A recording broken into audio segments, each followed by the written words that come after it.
বুঝতে ওই যে একটা ঘর আপু, ওই যে একটা ঘর। আচ্ছা কোন রাস্তাঘাটও তো আমি দেখি না। এটা একজন যায় জন্য চাষ করে রাখে। আমার ঘর না না থাকে না, বাংলা ছোয়া করে থাকে না। ওই যে রাস্তা আমরা আইছি ওইখান থেকে এত দূর থাকে। এই যে আর পুরোটা এগিয়ে এটাই তো বলতেছি পুরোটা এখন চলে আসবে।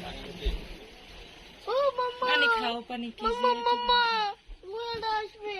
ও টিস্যু নিতে হইব মনে করে, তাহলে তোমার টিস্যু চাই, টিস্যু ও কতটা ওটা যে